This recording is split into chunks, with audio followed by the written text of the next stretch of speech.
So since I was asked to share my story, I'm gonna start since I was at the age of 10. Don't worry, it will only take an hour.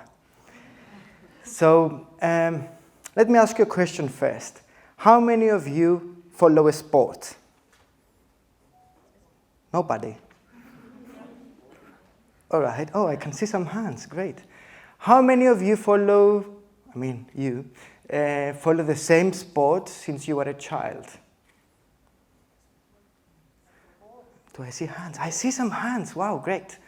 All right. You should have been a speaker, maybe in a different TEDx theme. But I have to say I was never good at sports. The only attempt I did was when I was 10 years old. And I did it because I had the need to belong somewhere.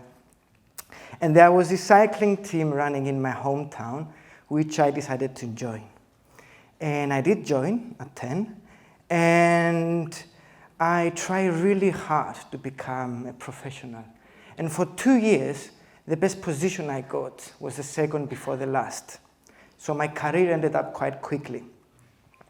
But what really fascinated me, that using a bicycle, this simple creation, can take you to places. And it wasn't until 2013 when this idea came to my mind again. It's funny how some things stick to your mind sometimes. I was living in Scotland, and I used to hang out a lot at the reuse centre. I find that this place extraordinary. Some people didn't need something, so they used to take it there, and some others find it useful. Simple as that.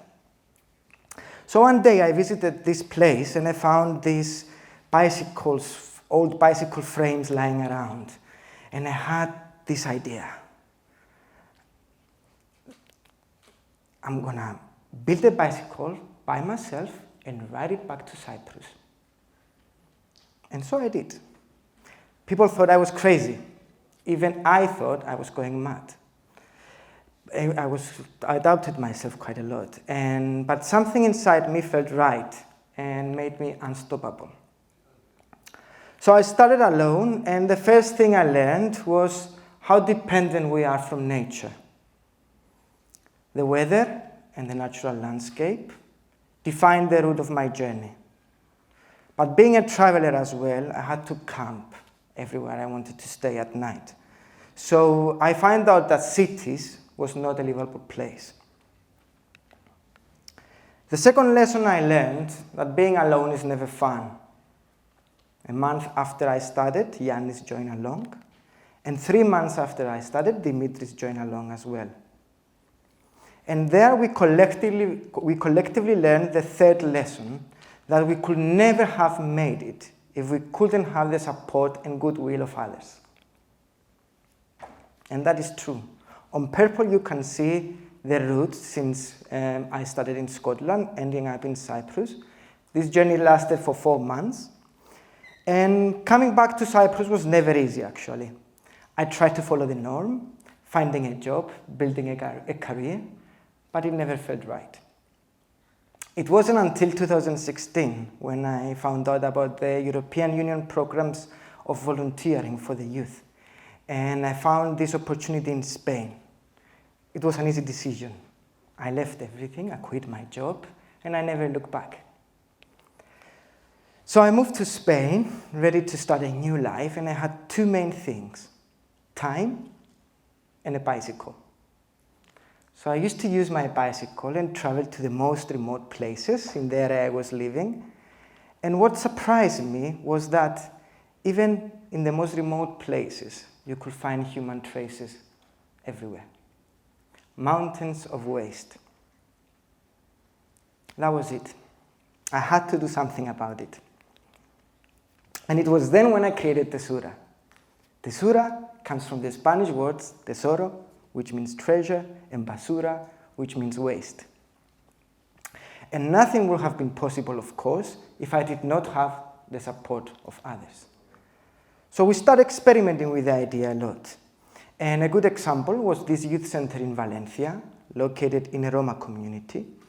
And we were invited together to work with the people living there and transform the place.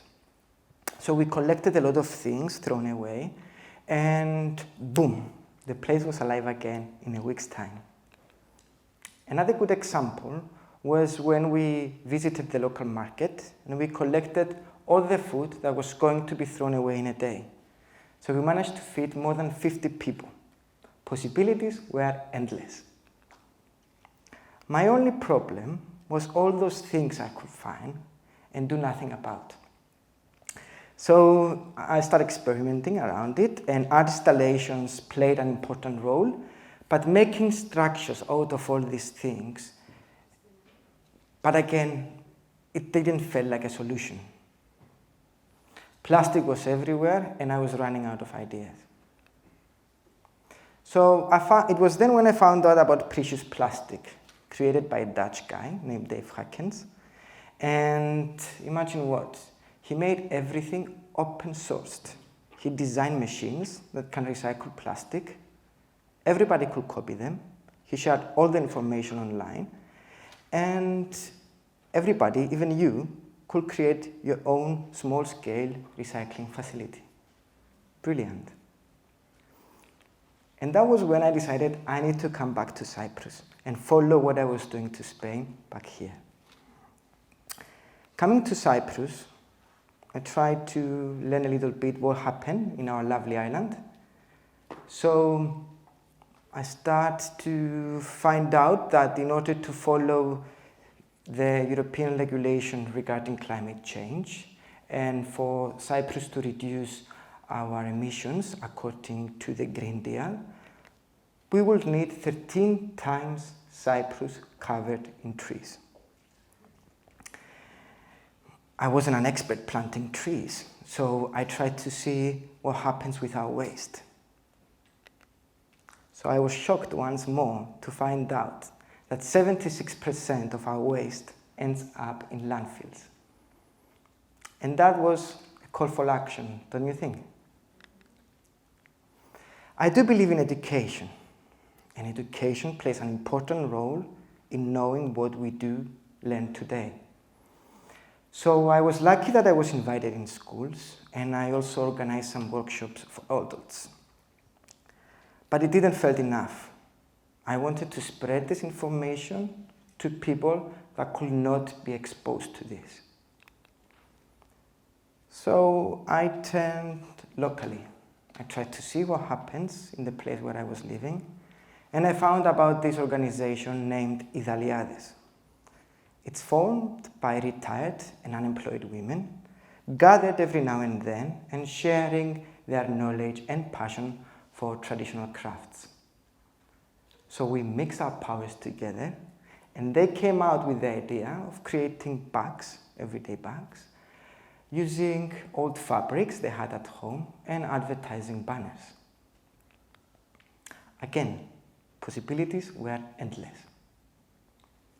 That is another good example, the transformation of a place located in the old city of Nicosia, the old municipal market. It was a proof showing the power of like-minded people coming together. In a few weeks' time, without even realizing it, we transformed the place from a grey empty area to a colorful, vibrant place open for all.